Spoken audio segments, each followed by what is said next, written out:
Shalom, jemaat yang terkasih dalam Tuhan Yesus Kristus. Sebelum kita beribadah pada Tuhan kita, mengucap syukur, merasakan kasih Tuhan yang luar biasa dalam hidup kita. Mari kita siapkan, bangkit berdiri, kita siapkan hati kita dengan doa teduh pada pagi hari ini.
Di dalam Mazmur 95 ayat 6 dan sampai 7 berbunyi demikian. Masuklah, marilah kita sujud menyembah, berlutut di hadapan Tuhan yang menjadikan kita. Sebab dialah Allah kita, dan kitalah umat gembalaannya, dan kawanan domba tuntunan tangannya. Mari kita serukan bersama-sama, kita katakan, mulia, mulia, sembah Raja mulia. Tinggikan, muliakan nama Yesus, karena dialah Raja dan segala Raja, termulialah.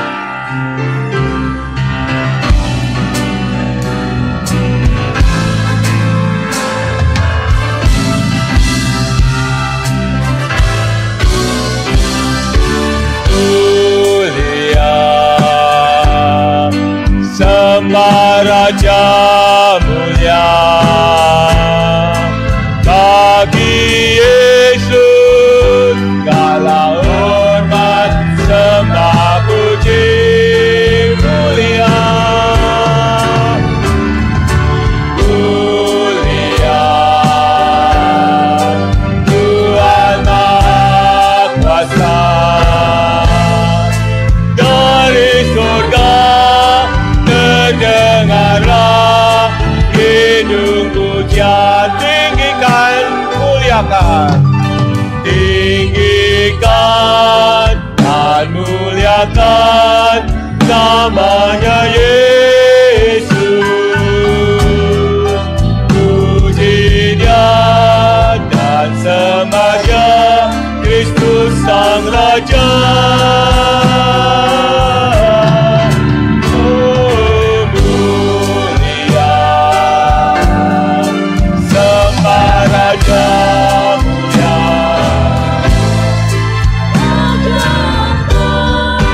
Segala raja mulia, sembah Raja mulia. Mulia, sembah Raja mulia, bagi Yesus hormat, sembah puji.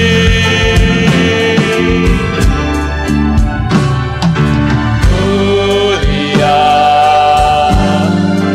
Tuhan Maha Kuasa,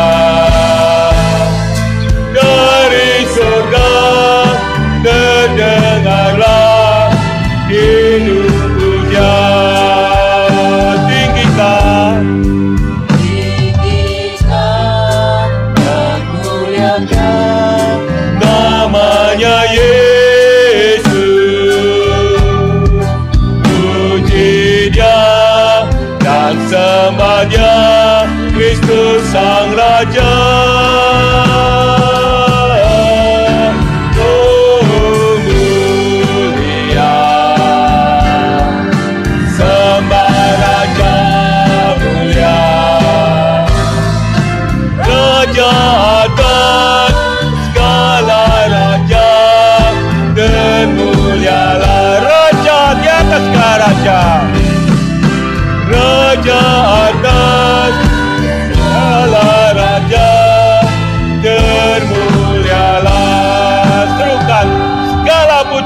syukur hanya bagi Tuhan kita. Mari kita langsungkan bersama-sama.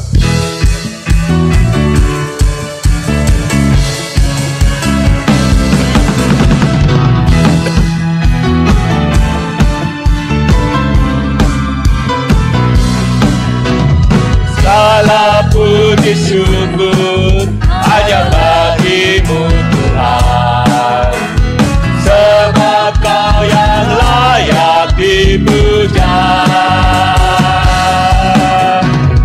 Kami mau bersorak tinggikan nama-Mu. Haleluya.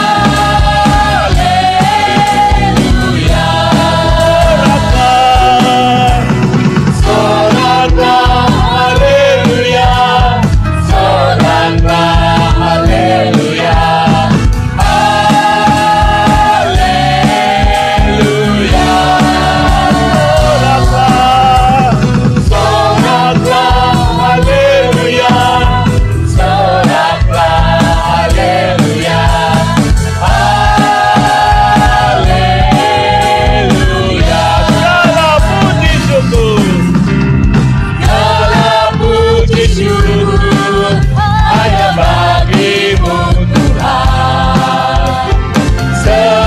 Kau yang layak dipuja.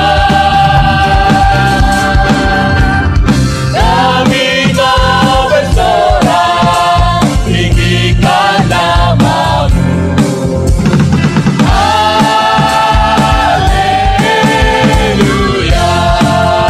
Soraklah, soraklah, haleluya.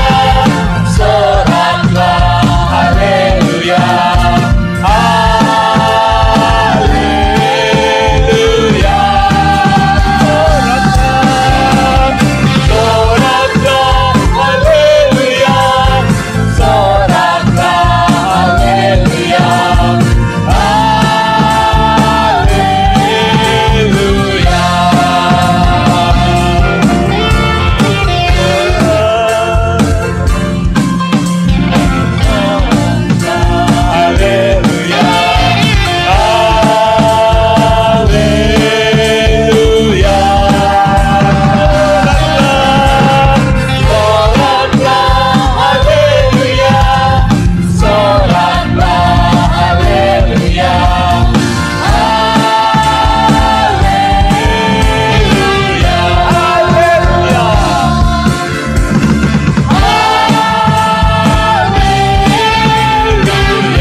Segala puji syukur hanya untuk Engkau ya Bapa, karena Engkaulah Tuhan yang hidup, Tuhan yang menyelamatkan hidup kami ya Bapa. Kami datang bersyukur, memuji Engkau, kami ingin memuliakan nama-Mu ya Bapa, karena Engkaulah yang layak kami puji dan sembah. Kami serahkan ibadah kami pada pagi hari ini, kiranya Tuhan yang memberkati dan Tuhan yang memimpin, Kau yang buka hati kami, jiwa kami, supaya kami bisa berjumpa dengan Engkau. Kami serahkan semuanya dalam nama Tuhan Yesus Kristus. Amin. Jemaat diserahkan duduk.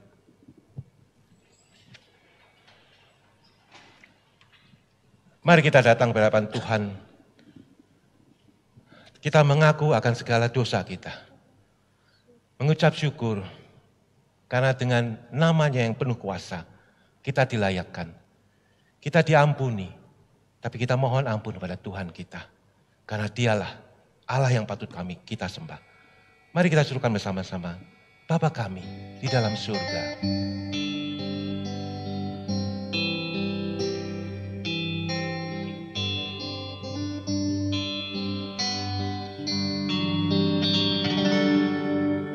Bapa kami di dalam surga. Kami datang dengan ucapan syukur, sebab Engkau yang layak, Engkau yang layak, selamanya diagungkan.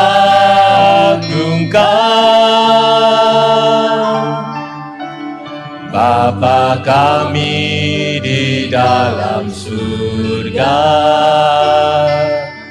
Kuduslah namamu yang penuh kuasa, sebab Engkau yang layak, Engkau yang layak, selamanya diagungkan. Datanglah kerajaanmu, jadilah kehendak-Mu di bumi seperti di surga. Cukupkanlah kami, ampunilah kami, seperti kami ampuni sesama kami. Datanglah kerajaanmu, jadilah kehendak-Mu di bumi seperti di surga. Lepaskanlah kami dari pencobaan, sebab Kau yang berkuasa, Kau mulia selamanya. Bapa kami dalam surga, kuduslah namamu yang penuh kuasa. Mari kita bangkit berdiri. Bapa kami di dalam surga, kuduslah namamu yang penuh kuasa, sebab Engkau yang layak, Engkau yang layak, selamanya diagungkan. Datanglah kerajaanmu, jadilah kehendak-Mu di bumi seperti di surga. Cukupkanlah kami, ampunilah kami, seperti kami ampuni sesama kami. Datanglah kerajaanmu, jadilah kehendak-Mu di bumi seperti di surga. Lepaskanlah kami dari pencobaan, sebab Kau yang berkuasa, Kau mulia selamanya. Datanglah kerajaan-Mu, jadilah kehendak-Mu ya Tuhan. Datanglah kerajaanmu, jadilah kehendak-Mu di bumi seperti di surga. Cukupkanlah kami, ampunilah kami, seperti kami ampuni sesama kami. Datanglah kerajaan-Mu, jadilah kehendak-Mu di bumi seperti di surga. Lepaskanlah kami dari pencobaan, sebab Kau yang berkuasa, Kau mulia selamanya. Mari jemaat Tuhan, mari jemaat yang dikasihi Tuhan, kita tundukkan hati kita di hadapan Tuhan. Mari datang dengan segala kondisi hati kita, hidup kita ke hadapan Tuhan. Dia mengenal satu persatu setiap kita. Dengan segala pergumulan dosa-dosa kita, mari kita datang secara pribadi, berbicara kepadanya, mengaku dosa kita di hadapannya.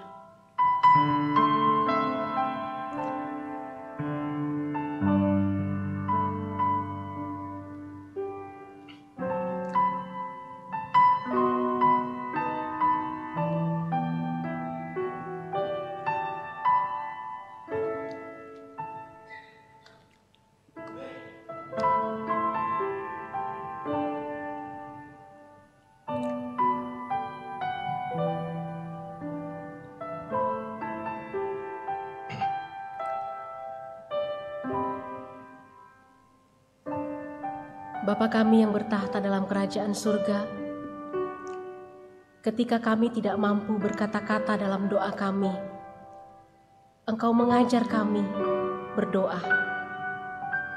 Karena itu berdoalah demikian. Bapa kami yang di surga, dikuduskanlah namamu. Datanglah kerajaan-Mu. Jadilah kehendak-Mu di bumi seperti di surga. Berikanlah kami pada hari ini makanan kami yang secukupnya. Dan ampunilah kami akan kesalahan kami, seperti kami juga mengampuni orang yang bersalah kepada kami. Dan janganlah membawa kami ke dalam pencobaan, tetapi lepaskanlah kami daripada yang jahat. Karena Engkaulah yang empunya kerajaan dan kuasa dan kemuliaan sampai selama-lamanya.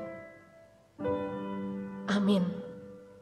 Jemaat yang dikasihi Tuhan, dengarkanlah janji pengampunan dosa dari Ibrani pasal 8 ayat 12 berkata demikian. Sebab aku akan menaruh belas kasihan terhadap kesalahan mereka dan tidak lagi mengingat dosa-dosa mereka. Amin. Mari kita naikkan ucapan syukur kita untuk kasih Tuhan yang menyelamatkan kita. Kasih Tuhan, selamatkanku dengan kasih besarnya.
Berdiri, mari kita bersama-sama mengucapkan pengakuan iman kita, yaitu pengakuan iman rasuli.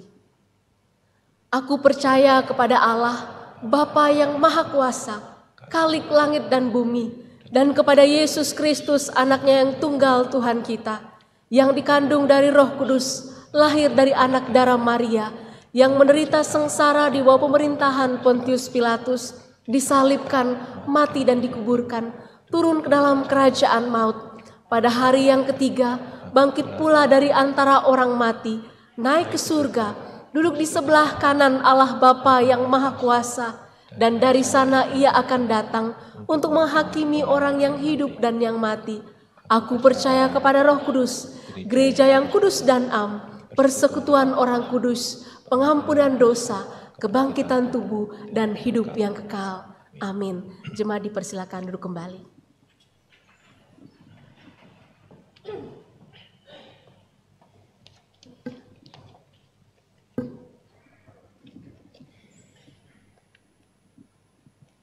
Mari kita siapkan diri kita sebelum mendengarkan firman Tuhan yang akan dibawakan oleh GI Tani. Mari kita serukan, Bapa, sentuh hatiku ya Tuhan, ubah hidupku menjadi yang baru, bagai emas yang murni, Kau yang membentuk bejana hatiku ya Tuhan. Mari kita serukan Kahayati menjadi doa kita sebelum mendengarkan firman Tuhan pada pagi hari ini.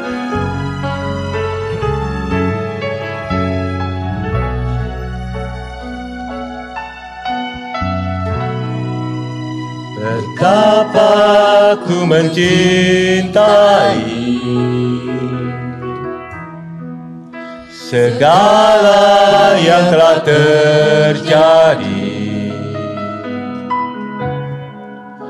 Tak pernah sendiri jalani hidup ini, selalu menyertai.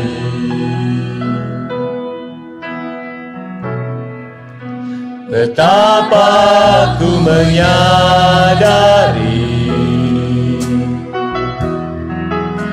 di dalam hidupku ini, Kau selalu memberi rancangan terbaik oleh karena kasih.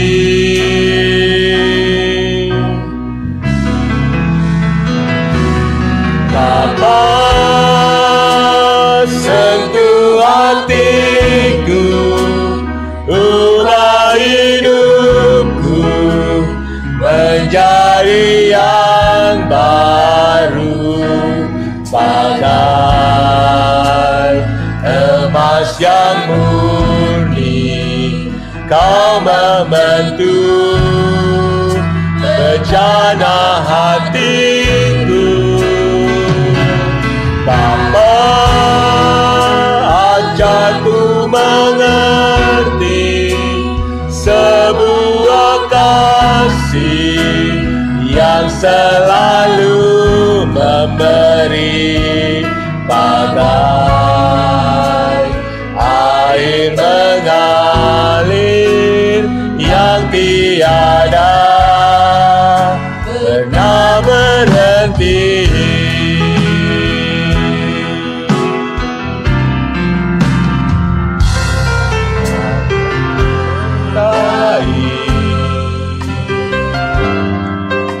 Segala yang telah terjadi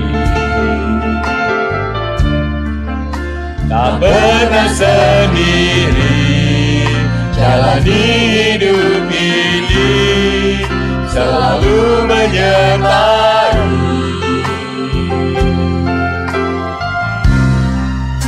Betapa ku menyadari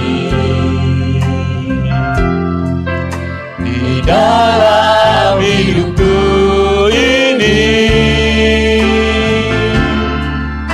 Kau selalu memberi rancangan terbaik oleh karena kasih. Bapa, sentuh hatiku, ubah hidupku. Bapa, sentuh hatiku, ubah hidupku menjadi yang baru, bagai emas yang murni. Kau membentuk rencana hatiku. Bapa, ajarku mengerti sebuah kasih yang selalu memberi, bagai air mengalir yang tiada pernah berhenti. Bapa, sentuh hatiku. Bapa, sentuh hatiku, ubah hidupku menjadi yang baru, bagai emas yang murni. Kau membentuk rencana hatiku. Bapa, ajarku mengerti sebuah kasih yang selalu memberi, bagai air mengalir yang tiada pernah berhenti.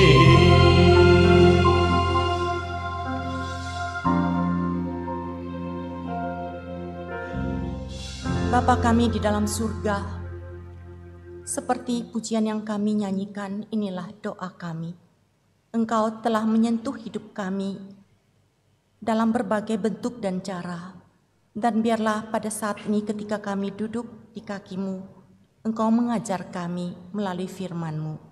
Mohon Roh Kudus menolong kami untuk memahami, mengaplikasikan sesuai dengan apa yang Engkau katakan kepada kami masing-masing. Di dalam nama Tuhan Yesus kami berdoa. Amin. Shalom Bapak Ibu yang Tuhan Yesus kasihi. Hari ini adalah Father's Day. Saya menyadari hal ini ketika bertanya kepada suami yang melayani di sebuah gereja yang masih merayakan Father's Day. Jadi tadi pagi saya berpikir, saya tidak punya papa lagi. 35 tahun papa saya telah pulang ke surga. Saya juga tidak punya papa mertua. Tapi saya ingat anak-anak saya masih punya papa. Jadi tadi pagi saya ucapkan Happy Father's Day kepada papa dari anak-anak. Dan saat ini saya mengucapkan Happy Father's Day pada para bapak yang hadir pada pagi ini. Mari silakan ucapkan Happy Father's Day kepada yang ada kanan kiri ya, di sebelah kanan kiri ya. Buat Bu Retna, cuman ke Pak Agus aja. Oke. Kita bersama akan membaca firman Tuhan yang diambil dari Kisah Para Rasul 9 ayat 36 sampai 42. Mari kita membacakan beberapa ayat ini bersama-sama. Di Yope, ada seorang murid perempuan bernama Tabita, yang dalam bahasa Yunani disebut Dorcas. Perempuan itu banyak sekali berbuat baik dan memberi sedekah. Namun, pada waktu itu ia sakit lalu meninggal. Setelah dimandikan, ia dibaringkan di ruang atas. Karena Lida dekat dengan Yope, murid-muridnya yang mendengar bahwa Petrus ada di Lida, menyuruh 2 orang kepadanya dengan permintaan, "Segeralah datang ke tempat kami." Berkemaslah Petrus dan berangkat bersama mereka. Setibanya di sana, ia dibawa ke ruang atas. Semua janda datang berdiri dekatnya dan sambil menangis mereka menunjukkan kepadanya baju-baju dan pakaian yang dibuat Dorcas sewaktu ia masih bersama mereka. Ayat 40, namun Petrus menyuruh mereka semua keluar, lalu ia berlutut dan berdoa.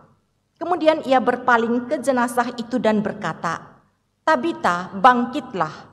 Lalu Tabita membuka matanya dan ketika melihat Petrus, ia bangun lalu duduk. Ayat 41, Petrus memegang tangannya dan membantu dia berdiri. Kemudian ia memanggil orang-orang kudus beserta janda-janda, lalu menunjukkan kepada mereka bahwa perempuan itu hidup. Peristiwa itu tersebar di seluruh Yope dan banyak orang menjadi percaya kepada Tuhan. Tidak jarang kita ini tergoda untuk membandingkan diri kita dengan orang lain, membandingkan hidup kita dengan hidup orang lain, membandingkan barang yang kita miliki dengan orang lain, membandingkan status dan pencapaian kita dengan orang lain. Bahkan ketika kita menjadi seorang murid Kristus, kita juga tergoda untuk membandingkan talenta kita dengan talenta orang lain. Akibatnya, kita bisa menjadi berkecil hati dan tidak berkembang. Di dalam pembacaan kita hari ini, kita diajak untuk melihat satu tokoh yaitu Dorcas, yang dikatakan dia memiliki talenta yang di balik layar. Nah, dari konteks yang kita baca dari Kisah 9 itu, khususnya di dalam kitab Kisah Para Rasul, kita dapat melihat ada 2 tokoh. Yang pertama yaitu Saulus. Saulus ini adalah seorang tokoh yang dengan berani memberitakan Injil dan dengan berani mengajar dalam nama Tuhan. Tidak ada kata takut di dalam pelayanan dia. Bahkan menghadapi situasi yang sesulit apapun, tidak ada kata takut. Tapi dia dengan berani mengobarkan karunia rohani yang Tuhan berikan kepada dia. Dia itu mampu berbicara, dia itu mampu berdiskusi dengan orang Yahudi. Bukan hanya dengan orang Yahudi, tetapi dengan orang Yahudi yang berbahasa Yunani pun dia mampu. Dia memiliki track record di dalam hal talenta, di dalam karunia rohani yang banyak dan menonjol. Dan yang kedua, satu tokoh lagi, yaitu tokoh Petrus. Yang tokoh Petrus ini dengan giat berjalan keliling mengadakan kunjungan kemana-mana. Dia memiliki karunia menyembuhkan, dia memiliki karunia mengadakan mujizat. Kalau kita melihat di dalam pasal yang sebelum perikop ini, kita melihat bagaimana ketika dia tiba di Lida, dia menyembuhkan seorang yang bernama Eneas. Eneas ini sudah terbaring 8 tahun karena lumpuh. Tapi Petrus Tuhan pakai untuk menjamah dan menyembuhkan Eneas. Sampai orang-orang penduduk di Lida dan Saron itu pun kembali berbalik kepada Tuhan. Ajaib sekali. Dan pada perikop ini juga kita melihat bagaimana Petrus punya karunia bisa melakukan mujizat, yaitu dia membangkitkan Tabita. Kedua orang ini, baik Petrus dan Paulus, mereka meninggalkan tulisan-tulisan, pemikiran-pemikiran yang begitu luar biasa, yang di dalam pimpinan Roh Kudus Tuhan pakai, yang tetap kita baca, yang menjadi dasar iman kita, menjadi dasar bagaimana kita mengenal siapakah Allah kita. Dan di tengah kedua tokoh yang extraordinary ini muncul sebuah nama, yaitu Tabita. Tabita di dalam bahasa Hebrew, dan dia dipanggil sebagai Dorcas dalam bahasa Yunani. Dan kisah hidupnya itu cuma 6 ayat saja. Namanya juga dikenal setelah dia dinyatakan meninggal. Saudaraku, siapakah Tabita ini? Dia ini tinggal di Yope. Kenapa Yope itu disebut? Karena kita tahu Yope itu adalah suatu kota pelabuhan yang menghadap Laut Mediterranean.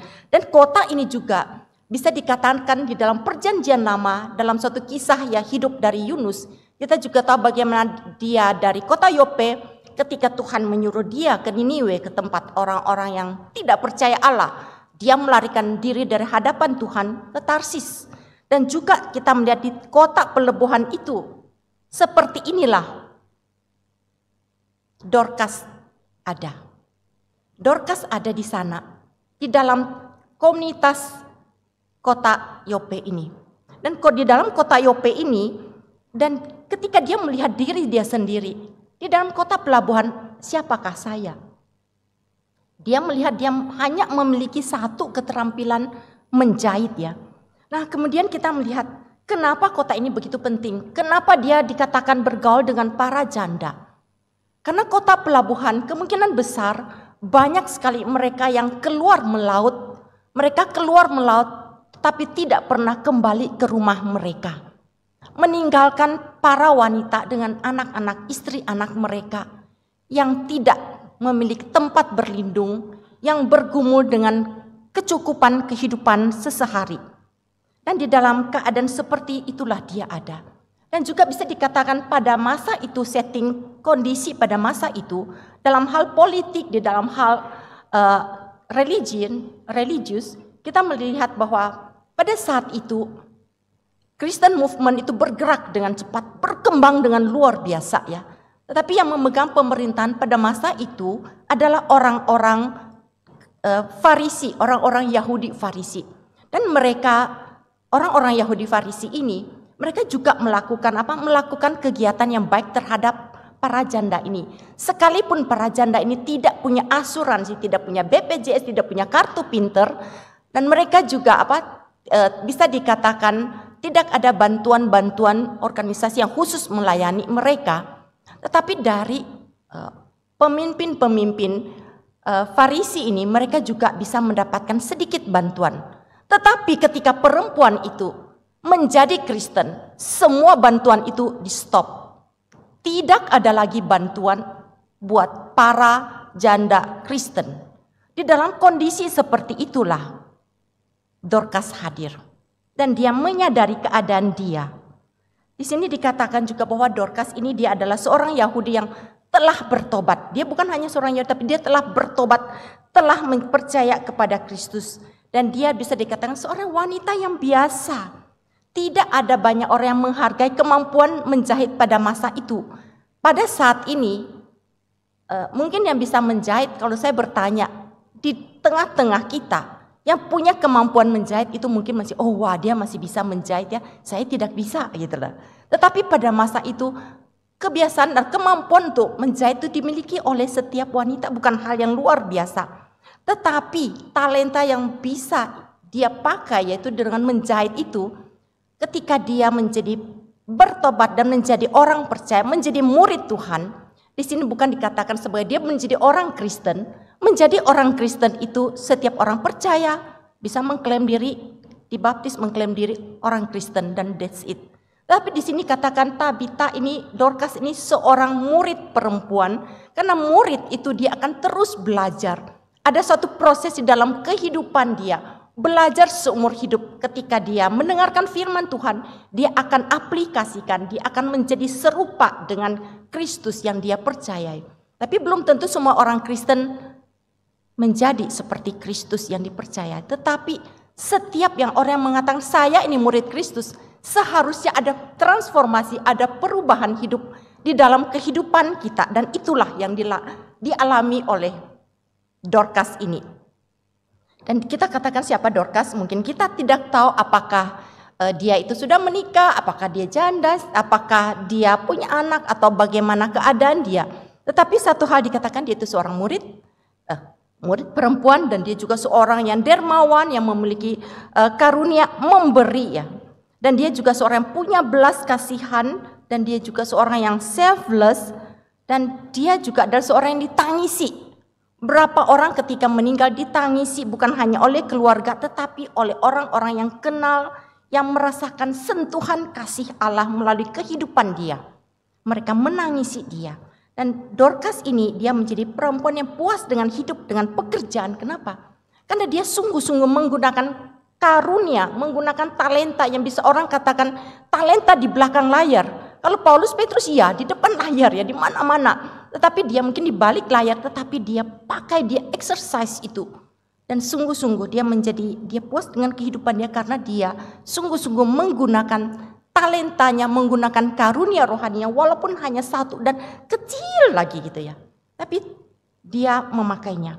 Saudaraku, kalau kita melihat, berbicara tentang karunia rohani, yang pertama kita melihat karunia rohani yang dari kisah Dorcas ini, dia pakai untuk benefit orang lain. Kalau kita punya bakat, kita punya skill, tentu aja kita akan pakai untuk apa? Untuk diri sendiri saja. Tapi di sini ketika diserahkan kepada Tuhan, dia yakin dengan seyakinnya bahwa karunia rohani ini, karunia rohani itu memberi dengan talenta, dengan bakat dia, kemampuan dia menjahit. Dia pakai itu untuk benefit orang lain, untuk membangun orang lain. Jadi ketika kita katakan saya punya karunia rohani ini, ingat, saya punya talenta ini, ingat. Itu untuk dipakai membangun orang, untuk benefit orang lain. Dan apa yang dilakukan oleh Dorcas ini terlihat sekali ya. Kita tahu tentang kebutuhan sandang, pangan, papan, itu adalah hal basic yang perlu dimiliki oleh manusia. Kalau cukup punya apa? Sandang, pangan, sudah cukup ya. Papan kadang-kadang kalau masih nebeng dengan orang tua, masih belum punya kontrak apapun, tetapi tetap punya. Tetapi pada masa itu, para janda ini mungkin mereka bisa punya makanan yang cukup, tapi belum tentu mereka punya pakaian yang cukup. Bagi kita yang tinggal di Indo ini, di Jakarta ini, pakaian cukup apa? Baju dalam, baju luar cukup. Dan bahkan di antara kita mungkin masih bingung sekali ya, mungkin masih bingung liatin lemari pakaian. Waduh, aku mau pakai apa nih? Bukan karena kita kekurangan pakaian, tetapi saking banyaknya bikin pusing ya. Kurang pakaian pusing, tetapi saking banyaknya bikin lebih pusing. Beberapa teman-teman tuh memberikan tips yang cukup menarik. Ada yang katakan, kalau saya mau bepergian setiap malam, saya akan lihat-lihat baju saya yang mana kira-kira cocok bagi saya. Saya akan tanya pada suami, pada orang di rumah, saya pakai ini bagus nggak ya? Bagus ya? Tapi ada juga teman katakan, oh gampang sekali, baju saya kan cukup banyak, saya susun aja dari Senin sampai Minggu. Senin sampai Minggu. Jadi setiap hari Senin saya pakai ini, setelah cuci saya taruh di ujung. Selasa pakai ini, saya cuci taruh di ujung. Saya tidak usah mikir apa-apa, pokoknya bangun, buka lemari, ambil aja sebelah kiri. Karena setelah cuci dia akan paling kanan. Setelah itu seminggu berulang, 2 minggu, atau bahkan banyak sebulan baru terulang dipakai. Tapi ada yang katakan apa? Kalau tidak keluarkan, berikan kepada orang, saya tidak akan menambah stok baju saya. Stok baju saya sampai di sini. Kalau saya mau tambah harus ada yang saya keluarkan. Dan ada yang katakan apa? Tahu ada, di lemari saya ada 2 jenis baju. Satu jenis baju yang saya berharap satu hari saya bisa pakai karena saat ini kekecilannya. Ada satu baju yang saya rasa saya tidak terlalu suka, tapi saya tetap di dalam taruh dia di sana. Saudaraku, dan dia katakan satu hal menarik. Tahukah kamu, baju yang kekecilan itu tidak akan pernah kamu pakai. Dan yang kamu tidak suka itu tidak pernah kamu akan suka dengan hal baju itu. Nah, ketika kita berbicara dengan konteks ketika orang-orang hidup pada masa Dorcas itu, di sana 4 musim. Bukan hanya baju dalam, baju luar, tetapi mereka membutuhkan baju hangat. Mereka membutuhkan baju hangat untuk mereka pakai. Di dalam kondisi seperti inilah, Dorcas tahu benar, dia tahu cuaca pada saat itu, dia melihat mereka, dia tahu kebutuhan. Dan dia bukan hanya terima sini kainnya aku jahitin, tetapi apa, dia membeli sendiri kain yang cukup hangat untuk si ini, cukup hangat untuk si itu, dan dia ambil barang itu, dia jahit dan dia berikan. Jadi kita melihat dia memiliki satu karunia untuk memberi. Jadi karunia itu berbeda-beda. Bapak Ibu di sini saya yakin bukan semua punya karunia yang sama, tetapi yang pasti paling tidak kita memiliki satu jenis karunia rohani. Kalau kita adalah murid Tuhan, kita minta Tuhan tolong kita temukan, pakai sehingga sungguh-sungguh itu memuliakan Tuhan ya. Nah di sini kita melihat ketika dia ini bisa dikatakan saking perbuatan baik itu menjadi satu apa? Lifestyle dia. Sampai dia tidak pernah merasa, tidak pernah berpikir bahkan saya kasih baju pertama kasih Retna, kemudian saya kasih ke Yeni, kemudian saya kasih ke Melan. Dia tidak akan menghitung baju yang saya buat itu saya berikan kepada siapa. Tetapi karena itu menjadi lifestyle dia, orang-orang yang menerima itu seperti ayat 36 mengatakan apa? Dia buat baju ini untuk saya ya. Jadi kita melihat bukan dia yang mengingat, tetapi orang lain mengingat karena hal itu menjadi lifestyle dia, menjadi sesuatu yang melekat pada dia. Sehingga di dalam ayat 37 dikatakan, tidak dikatakan Dorcas, perempuan penggosip, tetapi Dorcas seorang yang full of good works ya. Seorang yang penuh dengan kebaikan dan penuh dengan perbuatan baik. Apakah itu yang kita ingin ada di balik nama kita, di belakang nama kita? Dan juga ketika kita melihat keistimewaan Dorcas itu apa? Ketika dia punya satu talenta itu, dia punya satu karunia rohani itu, dia tahu dengan pasti, saya tidak perlu kejar supaya saya bisa punya karunia menyembuhkan. Dia tidak perlu mengejar agar saya punya karunia mengajar. Karunia bisa berkhotbah seperti Paulus atau Petrus. Tapi dia pakai dengan sungguh-sungguh. Dia tahu sekecil apapun karunia rohani yang aku punya, kalau itu diiringi dengan motivasi untuk memuliakan Allah. Sekecil apapun kalau dilakukan dengan setulus hati, maka pelayanan itu berharga di mata Tuhan. Sebaliknya meskipun seberapa besar mungkin karunia rohani kita, kalau tidak dengan tulus, tidak dengan motivasi, itu tidak akan berarti di mata Tuhan. Saudaraku, sudahkah pelayanan kita didasari motivasi murni, dikerjakan dengan tulus? Kemudian yang kedua kita melihat, ini pertanyaan ya untuk kita pikirkan dan kita jawab di akhir firman yang akan kita dengar ini. Yang kedua, Dorcas itu menggunakan talentanya sebagai tanda atau bukti seorang murid. Perbuatan baik Dorcas itu adalah bukti dari imannya sebagai seorang murid. Dikatakan Dorcas itu seorang murid perempuan. Kisah Dorcas ini terjadi pada gereja mula-mula ya, pada waktu gereja mula-mula di mana para rasul, di mana 12 murid Tuhan Yesus itu masih hidup, dan besar kemungkinan Dorcas sudah lahir ketika peristiwa Pentakosta di dalam pasal 2 ini. Nah, pada hari Pentakosta itu para murid Tuhan Yesus dipenuhi Roh Kudus dan mereka itu mulai berkhotbah. Ketika mereka memberitakan Injil di Yerusalem, begitu banyak orang bertobat. Dan mereka itu menjadi murid. Dan ketika di dalam pasal 8 dikatakan bahwa di Yerusalem terjadi penganiayaan yang berat. Penganiayaan berat, tetapi itu Tuhan pakai sampai Injil bisa spread, Injil bisa diberitakan, bahkan sampai ke kota Yope. Dan di sanalah Dorcas mendengarkan Injil. Dia percaya, dia bertobat, dan dia menjadi seorang murid. Seorang murid yang terus-menerus belajar firman, bukan hanya untuk pengetahuan dia ketika orang tanya aku tahu jawab, bukan sebagai pembekalan diri dia, supaya dia bisa berdiskusi, tetapi sebagai alat yang Tuhan pakai untuk sentuh hati dia, mentransformasi dia, supaya kehidupan dia lebih serupa dengan sang guru dia, karena dia itu murid. Begitu pula dengan kita, saudaraku, kita ini murid, kita meneladani sang guru yaitu Tuhan Yesus. Setiap kali kita belajar firman, setiap kali kita mendengarkan firman, biarlah itu menjadi momen di mana hati kita bergumul dan berbicara kepada giant yang ada di dalam diri kita. Mungkin hal itu sesuatu yang begitu sulit bagi kita untuk kita lepaskan. Begitu sulit bagi kita untuk kita ubah. Tapi ketika Tuhan katakan melalui firman Dia, sebagai seorang murid, kita akan turut agar kita lebih serupa dengan Tuhan kita. Dan di sini kita melihat di dalam proses ini dikatakan Dorcas itu seorang yang banyak sekali berbuat baik, yang limpah dengan perbuatan baik dan menjadi kebiasaan hidupnya. Sebagai seorang murid itu dia mewujudkan iman dia di dalam bentuk pelayanan yang total. Imannya itu dibuktikan dengan apa? Mengembangkan talenta itu. Bukan hanya tahu aku punya talenta ini, tapi aku ini kembangkan. Setelah dikembangkan, dia akan terus sampai semaksimal mungkin agar talenta itu bukan hanya benefit for myself, tetapi untuk orang-orang lain. Untuk orang-orang lain yang dia temui. Dan juga sebagai seorang murid, dia itu akan terus bertumbuh. Dan sebagai seorang murid, iman itu terlihat di dalam perbuatan seperti Yakobus 2 ayat 18.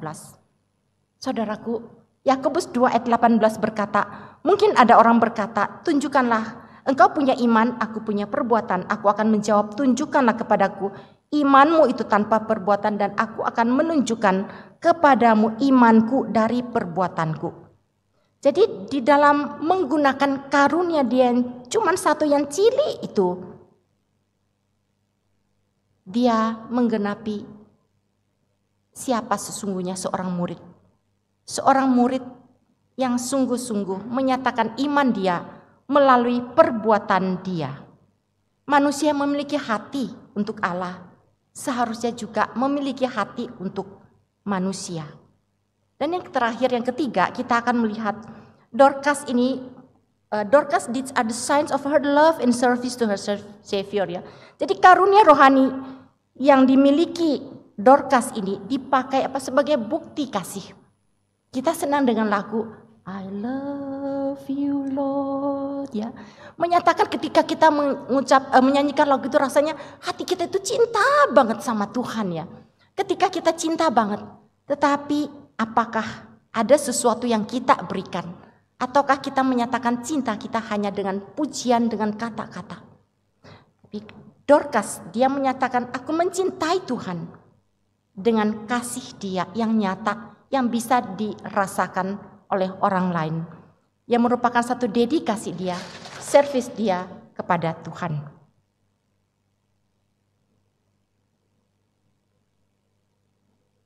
Saudaraku, Dorcas hanya memiliki satu karunia yang tidak menonjol, namun di mata Tuhan itu sangat berharga. Karena itu adalah tanda kasih, tanda dedikasi dia kepada juru selamatnya. Kita bersyukur kita punya Juru Selamat yang telah menyelamatkan kita. Apakah bukti dedikasi kita? Apakah bukti kasih kita kepada Juru Selamat kita? Di tangan Musa ada tongkat, di tangan Dorcas ada jarum. Saudaraku, apakah yang ada di tanganmu?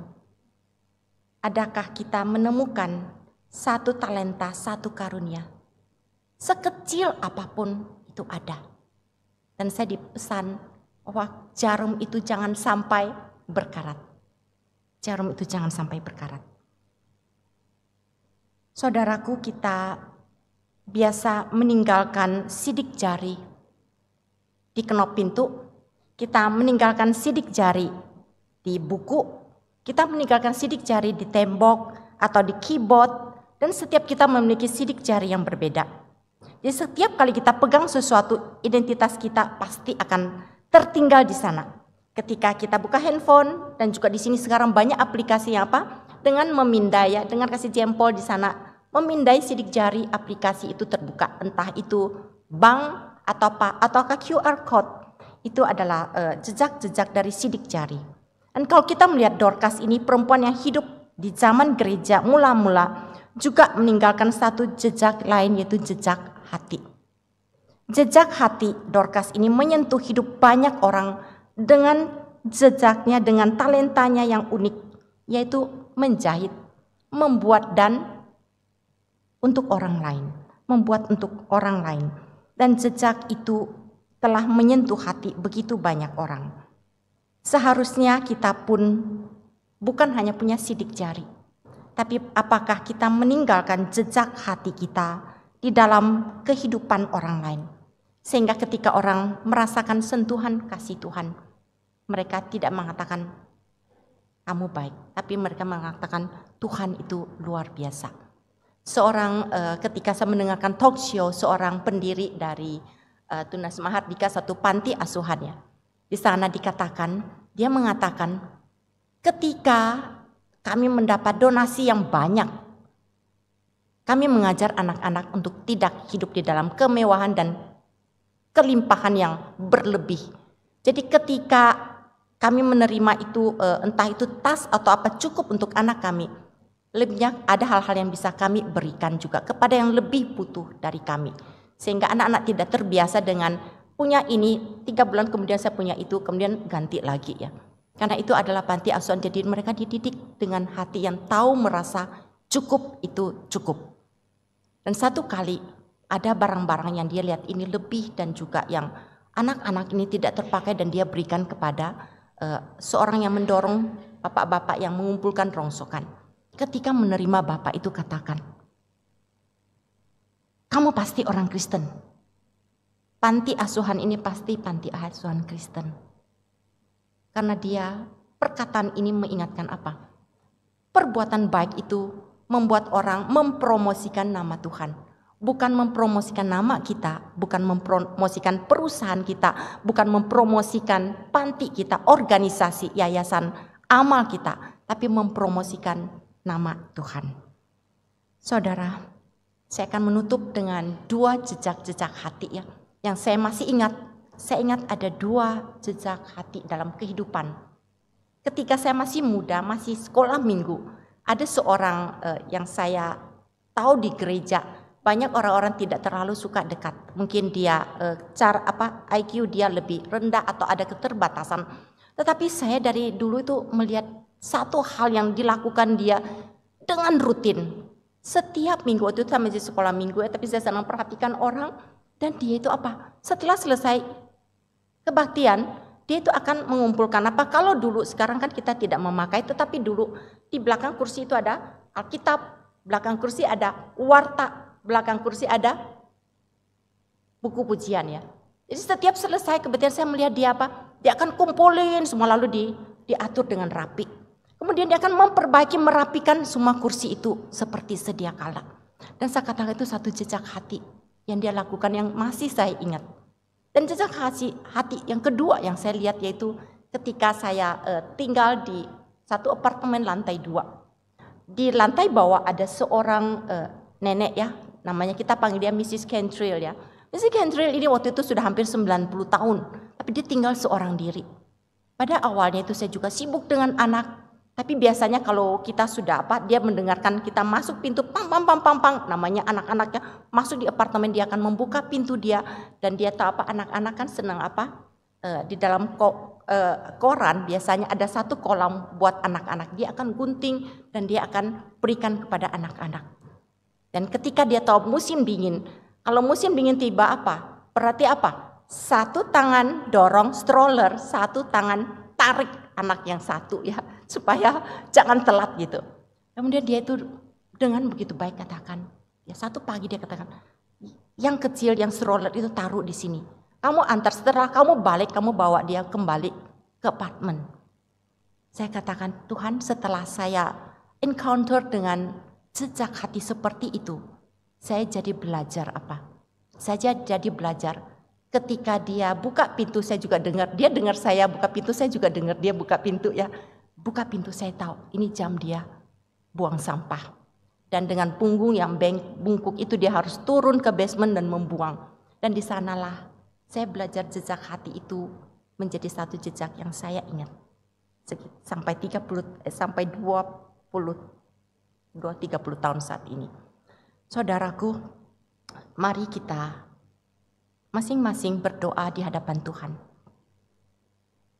Ada seorang penulis yang tidak dikenal menulis sebuah doa tentang memberi semangat bagi orang lain. Dia mengatakan, "Ya Allah, kemanapun aku pergi, izinkan aku meninggalkan jejak hati.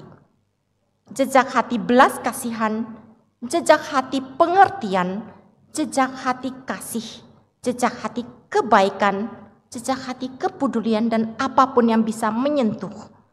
Kiranya hatiku dapat menyentuh orang yang kesepian, orang yang membutuhkan." Bisakah kita menaikkan doa seperti ini pada saat ini?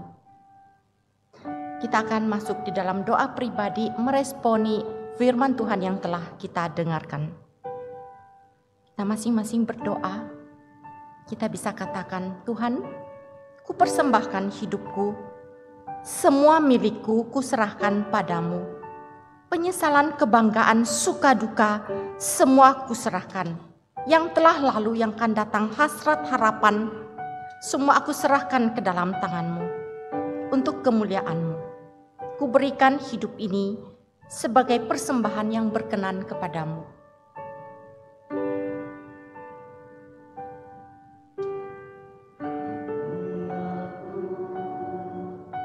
Semua milikku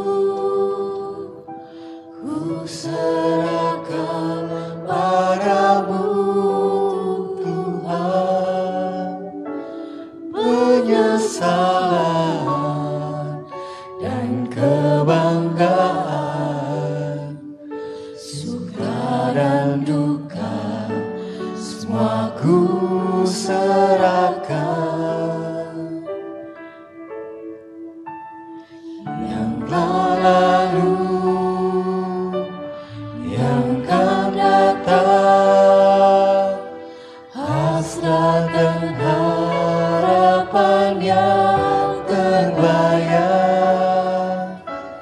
masa depan dan rencanaku, semua ku serahkan dalam tangan-Mu.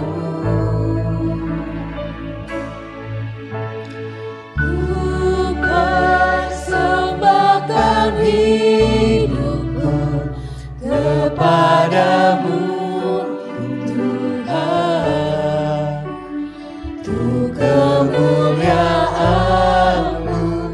Bapak, Ibu, Saudara, saya persilakan untuk bangkit berdiri. Hidup ini sebagai persembahan yang berkenan. Kita bersama akan menaikkan pujian ini. Ini aku, semua milikku. Mari kita menyanyikan bersama. Ini aku, semua milikku, ku serahkan padamu, Tuhan. Penyesalan dan kebanggaan, suka dan duka, semua ku serahkan. Yang telah lalu, yang akan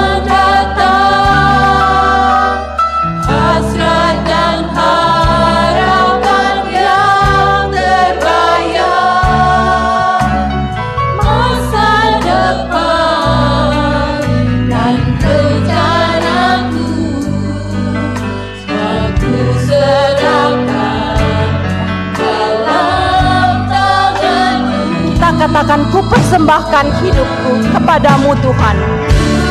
Persembahkan hidupku kepadamu Tuhan, untuk kemuliaan-Mu ku berikan hidup ini sebagai persembahan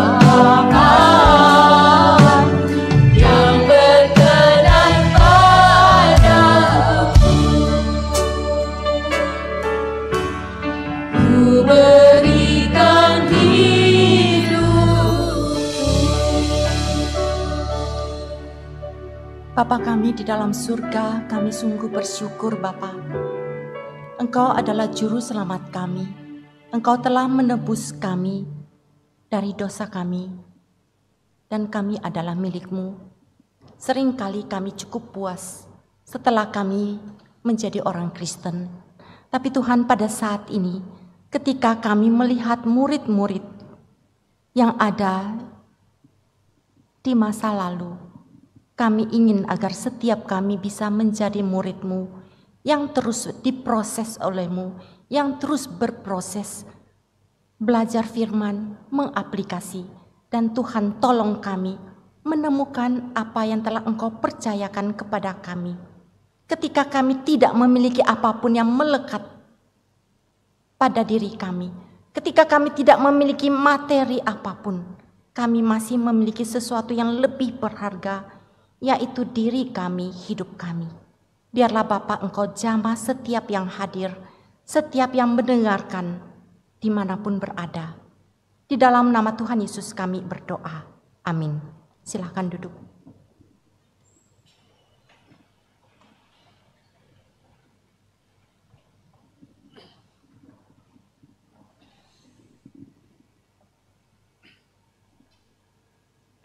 Mari kita memberikan persembahan kita pada pagi hari ini. Kita serukan bersama-sama. Begitu besar kasih Allah pada kita. Diberkatilah anak cucu kita di mana-mana.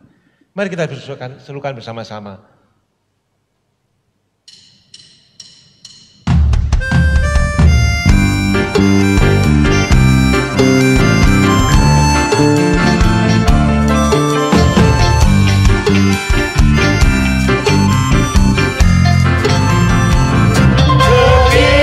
Besar kasih Allah pada kita, diberkatilah anak cucu kita di mana-mana. Tuhan berubah miskin dan menjadikan kaya, Dia merendahkan dan meninggikan juga. Bagi orang yang percaya, anak cucunya pasti didatang meminta-minta. Karena Allah menggenapi firman-Nya, tiada yang mustahil bagi orang percaya. Begitu besar, mari kita bangkit berdiri. Begitu besar kasih Allah pada kita,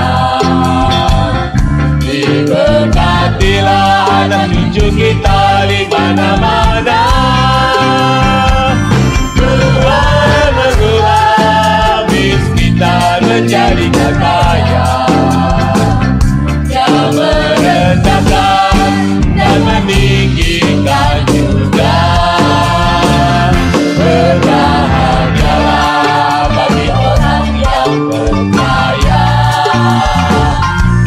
anak cucunya pasti didatang meminta-minta. Karena Allah menggenapi firman-Nya, tiada yang mustahil bagi orang percaya. Tiada yang mustahil, tiada yang mustahil bagi orang percaya. Tiada yang mustahil, tiada yang mustahil bagi orang percaya.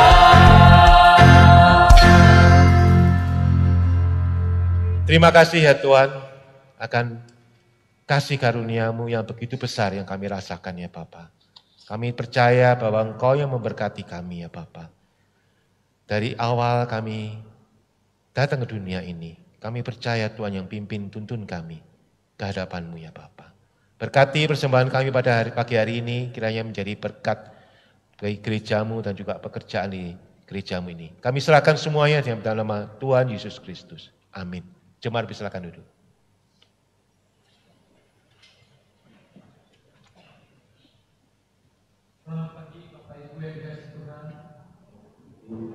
Kita bersyukur karena pada hari ini kita masih boleh beribadah bersama kepada Tuhan.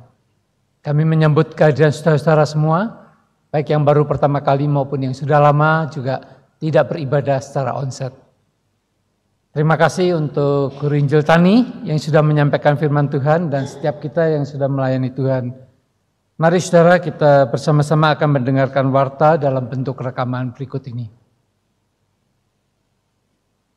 Kebaktian doa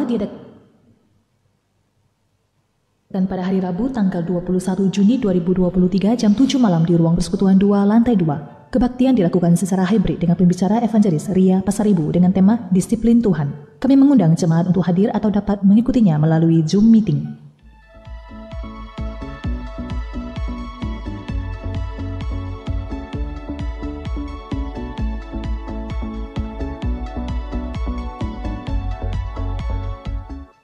爷爷奶奶、爸爸妈妈、小朋友们，大家好！很高兴的跟大家说，从7月的第1个主日开始，我们教会会有中文主日学啦！欢迎小朋友们跟我们一起用中文来学习神的话语。不要忘记，我们每个星期日的上午10点钟是中文主日学的时间。我们有3位老师，我是慧敏老师。我是明康老师，我是红丽老师，欢迎小朋友们快来参加哦 ！Hey parents, we're so excited to let you know that starting in the next July, our English Sunday School is going to have 2 classes. That's right, we only got 1 class at the moment, but starting in July, it's going to be divided into 2 classes. A small class that'll be for those from 1st to 4th graders, and a big class for those from 5th all the way to 7th graders. We use a curriculum of a program called Show Me Jesus, which teaches Bible in a very interesting yet biblically sound way. So for all of you blessed parents out there, we invite you to bring your kids to our church every Sunday too, so they can learn the Word of God and have a fellowship with their fellow brothers and sisters. We're so excited for this. God bless you guys. See you in classes, kids. Pelayanan di dunia digital itu adalah sebuah pelayanan yang sangat menarik karena tanpa batas, tanpa waktu, bahkan begitu banyak anak-anak muda yang begitu merasa leluasa sekali berbicara tentang keadaan dirinya apa adanya di dunia digital. Sebagian dari mereka merasakan anxiety, merasakan depresi, merasakan kebingungan, bahkan pergumulan-pergumulan sehari-hari mereka yang tidak dapat mereka ceritakan kepada mungkin orang tua atau bahkan mungkin pembina rohani mereka. Tapi mereka dengan sangat leluasa berbicara di dunia digital. Itulah yang kami dapatkan di Hello God. Sejak Hello God dirintis pelayanannya, kami sudah melayani ratusan anak-anak muda, dan kami sadar betul bahwa kami membutuhkan lebih banyak orang-orang yang melayani anak-anak muda ini. Karena itulah kami berinisiatif untuk melaksanakan sebuah coaching klinik, membuka kesempatan buat teman-teman untuk bergabung bersama-sama dengan Hello God untuk melayani anak-anak muda yang sedang mengalami permasalahan di dalam mental mereka ini. Kami akan melatih teman-teman semua untuk bagaimana menggiring pembicaraan, lalu kemudian mengarahkan pembicaraan tersebut, lalu kemudian membawa mereka menemukan jawaban di dalam Tuhan. Dan kami rindu teman-teman bergabung dengan kami tanggal 24 Juni jam 10 pagi, save the date. Mengenai pendaftaran, teman-teman silahkan buka di akun Instagram hellogod_app. hellogod_app. Sampai ketemu, save the date. Saya undang jemaat untuk bangkit berdiri. Mari kita bersama-sama menyanyikan pujian, bagi Tuhan tidak ada yang mustahil.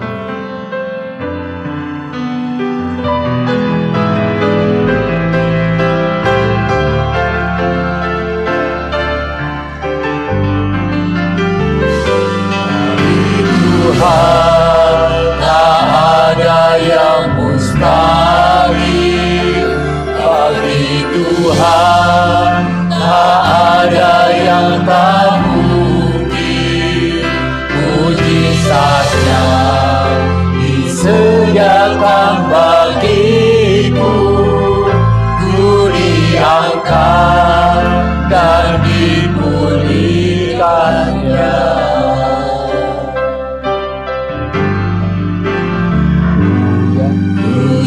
kami saat Kau berfirman.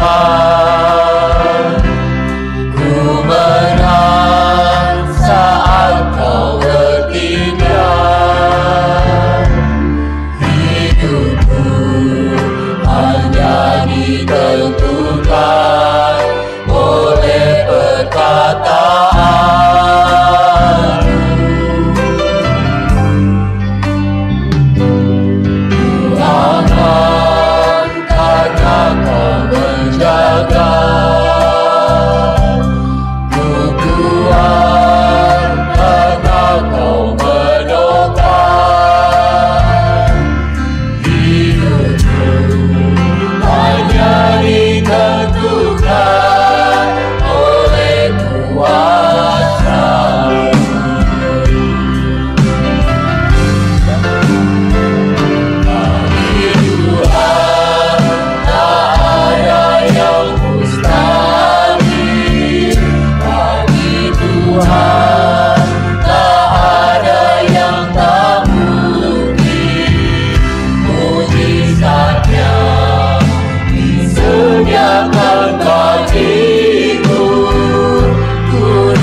Sungguh kami percaya kepada Engkau ya Tuhan, bahwa mujizat itu masih ada. Sama seperti yang dialami oleh Dorcas, yang sudah mengalami kematian, Tuhan bangkitkan kembali. Pada saat ini, ketika kami menaikkan doa syafaat kami, banyak di antara kami yang teringat akan keluarganya, sanak famili, rekan-rekan yang membutuhkan akan doa syafaat kami. Pada saat ini kami berdoa ya Tuhan, untuk mereka yang sedang dirawat di rumah sakit, dan bahkan yang dalam kondisi kritis. Ataupun mereka yang sudah lama harus terbaring di tempat tidur, oleh karena stroke, oleh karena penyakit-penyakit menaun, dan yang harus tetap ada di rumah dan hanya bisa beribadah secara online. Tuhan, kiranya belas kasihan Tuhan nyatakan supaya kehidupan rohani mereka juga tetap Tuhan pelihara, supaya mereka tetap bisa merasakan kasih Tuhan. Kami juga berdoa bagi mereka yang harus cuci darah setiap minggu 2 kali, seminggu 2 kali. Tuhan tolonglah bagi mereka yang gagal ginjal. Kami juga teringat ya Tuhan, untuk mereka yang bergumul dengan pekerjaan, dengan pendidikan anak-anak, dengan kebutuhan sandang, pangan, dan papan. Oleh karena ekonomi yang sulit, Tuhan kiranya buka jalan. Dan bahkan Tuhan gerakan kami untuk ikut ambil bagian di dalam menyalurkan kasih Tuhan. Kami berdoa Tuhan untuk mereka yang mungkin saat ini bergumul di dalam keluarga untuk suami dan istri. Tuhan tolonglah, Tuhan buka jalan supaya mereka tetap hidup di dalam damai sejahtera yang dari Tuhan. Kami juga berdoa ya Tuhan untuk pemerintah negara kami. Tuhan tolonglah supaya di dalam masa-masa pandemi yang sudah berakhir ini, Tuhan tetap memberikan satu hikmat bagaimana mengembangkan akan perekonomian untuk usaha-usaha kecil dan bahkan usaha-usaha besar, supaya semuanya boleh berjalan dengan baik kembali, sehingga para karyawan dapat tercukupi kebutuhan hidup mereka. Kami juga berdoa Tuhan untuk gereja-gereja, biarlah Tuhan Kau ya sendiri yang menolong, supaya gereja boleh kembali normal pasca pandemi ini. Terima kasih Tuhan, terima kasih. Engkau pakai seluruh majelis jemaat Tuhan untuk terus memberitakan Injil dimanapun Tuhan perintahkan setiap kami. Terpujilah Engkau Tuhan, biarlah nama Tuhan terus ditinggikan dan dimuliakan. Di dalam nama Tuhan Yesus kami berdoa. Amin. Doksologi. Puji Allah Bapa Putra, puji Allah Roh Kudus, ketiganya yang esa. Pohon sama sumber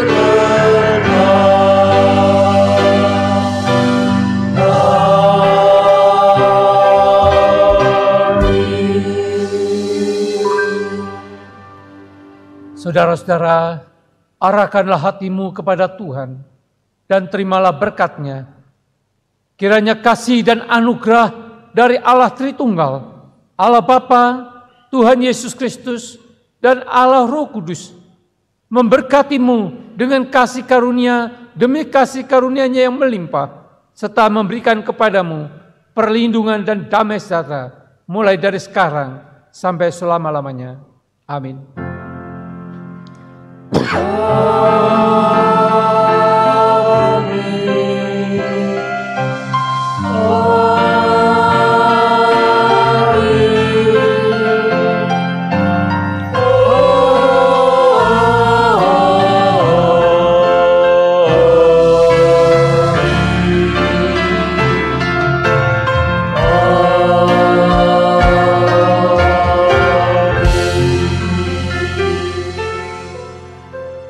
Silakan duduk, doa Katolik.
爷爷奶奶、爸爸妈妈、小朋友们，大家好！很高兴的跟大家说，从7月的第一个主日开始，我们教会会有中文主日学啦！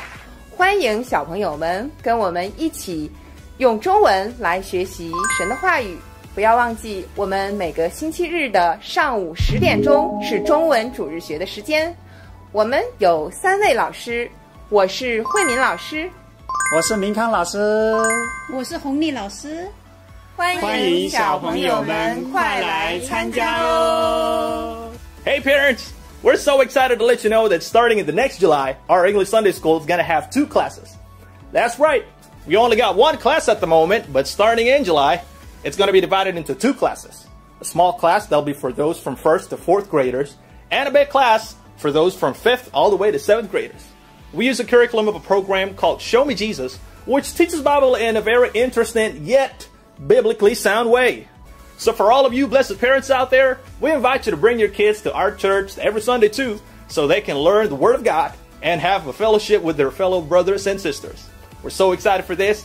God bless you guys. See you in classes, kids. Pelayanan di dunia digital itu adalah sebuah pelayanan yang sangat menarik karena tanpa batas, tanpa waktu, bahkan begitu banyak anak-anak muda yang begitu merasa leluasa sekali berbicara tentang keadaan dirinya apa adanya di dunia digital. Sebagian dari mereka merasakan anxiety, merasakan depresi, merasakan kebingungan, bahkan pergumulan-pergumulan sehari-hari mereka yang tidak dapat mereka ceritakan kepada mungkin orang tua atau bahkan mungkin pembina rohani mereka. Tapi mereka dengan sangat leluasa berbicara di dunia digital. Itulah yang kami dapatkan di Hello God. Sejak Hello God dirintis pelayanannya, kami sudah melayani ratusan anak-anak muda. Dan kami sadar betul bahwa kami membutuhkan lebih banyak orang-orang yang melayani anak-anak muda ini. Karena itulah kami berinisiatif untuk melaksanakan sebuah coaching klinik, membuka kesempatan buat teman-teman untuk bergabung bersama-sama dengan Hello God untuk melayani anak-anak muda yang sedang mengalami permasalahan di dalam mental mereka ini. Kami akan melatih teman-teman semua untuk bagaimana menggiring pembicaraan, lalu kemudian mengarahkan pembicaraan tersebut, lalu kemudian membawa mereka menemukan jawaban di dalam Tuhan. Dan kami rindu teman-teman bergabung dengan kami di tanggal 24 Juni jam 10 pagi, save the date. Mengenai pendaftaran, teman-teman silahkan buka di akun Instagram HelloGod_app. HelloGod_app. Sampai ketemu, save the date.